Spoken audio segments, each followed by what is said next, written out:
નમસ્કાર, જય હિન્દ, જય ભારત. ગુજરાત 20 ન્યૂઝમાં આપ સૌનું સ્વાગત છે. દાહોદ ખાતે લખપતિ દીદી કાર્યક્રમ યોજાયો. પ્રધાનમંત્રી નરેન્દ્ર મોદીની વર્ચ્યુઅલ ઉપસ્થિતિમાં આજરોજ દાહોદ પ્રસંગ પાર્ટી પ્લોટ ખાતે લખપતિ દીદી કાર્યક્રમ જિલ્લા વિકાસ એજન્સીના સંયોજનથી યોજવામાં આવ્યો હતો. કાર્યક્રમની શરૂઆત દીપ પ્રાગટ્ય કરી દલદંડ કન્યાશાળાની વિદ્યાર્થીનીઓ દ્વારા સ્વાગત ગીત રજૂ કરવામાં આવ્યું હતું. ત્યારબાદ મહેમાનોનું સ્વાગત કરી કાર્યક્રમને આગળ વધારવામાં આવ્યો હતો. દેશના વડાપ્રધાન શ્રી નરેન્દ્રભાઈ મોદીની વર્ચ્યુઅલ ઉપસ્થિતિમાં આજ રોજ તારીખ 3 ઓગસ્ટ 2024ના રોજ દાહોદ ખાતે લખપતિ દીદી કાર્યક્રમ યોજાયો હતો. આ કાર્યક્રમમાં રાષ્ટ્રીય ગ્રામીણ આજીવિકા મિશન અંતર્ગત સ્વસહાય જૂથોની મહિલાઓને વિવિધ સહાયનું વિતરણ કરવામાં આવશે. દાહોદના ગોવિંદનગર ખાતે આવેલ સ્વામી વિવેકાનંદ પ્રેરણા સંકુલ પંડિત દીનદયાળ ઓડિટોરિયમ માં યોજા એમ કહેવાય દેખવા જાય તો કે આગળ જે નાઇટ લેમ્પની વસ્તુ આ જે વસ્તુ છે તમે બજારમાં મૂકશો તો હવે આપણે દેખવા જ નથી મળતી એમ કીધું. હવે બિલકુલ આધુનિક આપણને જોવા મળે. આ વસ્તુ તમે ધીરે ધીરે મૂકશો એટલે લોકોને ખબર પડે, લોકો ધીરે ધીરે લેવાને ચાલુ કરશે.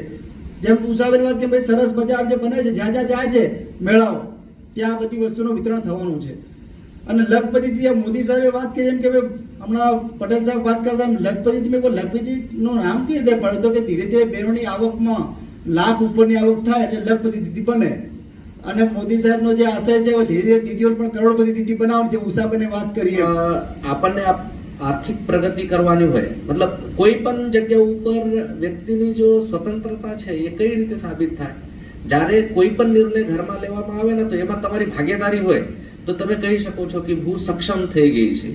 અને સક્ષમતા ત્યારે જ આવે જ્યારે તમે આર્થિક રીતે આત્મનિર્ભર હો. અને આર્થિક રીતે આત્મનિર્ભર કરવા માટે જ આ બધા પ્રયત્નો ચાલુ છે. આજરોજ દાહોદ ખાતે જે લખપતિ દીદી કાર્યક્રમ કરવામાં આવ્યો તેમાં જે સખી મંડળો દ્વારા ચાલતા જે કંઈ નાના ગૃહ ઉદ્યોગો છે અને લખપતિ દીદી કઈ રીતે બની શકાય તે વિશેની સરકારશ્રીની યોજનાઓ માટે અને જે કંઈ કાર્યક્રમ કરવામાં આવ્યો તેમાં આ જે લખપતિ દીદી વિશેની ટોટલી માહિતી અને ટોટલી જાણકારી અને કઈ રીતે બની શકાય, શું કરી શકાય, જિલ્લા માટે કઈ રીતે વિકાસ કરી શકાય અને જિલ્લા માટે જિલ્લાનું આગવું સ્થાન કઈ રીતે આગળ ધરી શકાય તે માટેના કાર્યક્રમમાં સૌ ઉપસ્થિત રહી અને લખપતિ.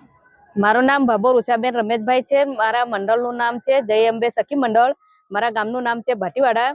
અને અમે 2015થી અમારું મંડળ ચાલે છે. મંડળમાં જોડાયા પછી અમને હેન્ડમેડ ને એવું જે બનાવતા હતા પણ અમે વેચાણ ક્યાં કરવું પણ અમને પ્રધાનમંત્રી સાહેબથી અમને સરસ મેળા મળે છે. અને અમે અહીંયા દાહોદ જિલ્લામાં બી અમારે નાના મોટા પ્રોગ્રામ થાય છે ત્યાં બી અમને સ્ટોલ લગાવીએ છીએ. એમાં સારી એવી અમારી ઇન્કમ આવે છે. અને અમે આજે લખપતિ દીદી બન્યા છીએ અને લખપતિ દીદીનું અમને આજે પ્રમાણપત્ર બી મળ્યું છે. તે બદલ અમે પ્રધાનમંત્રી સાહેબનો અમે ખૂબ ખૂબ આભાર માનીએ છીએ.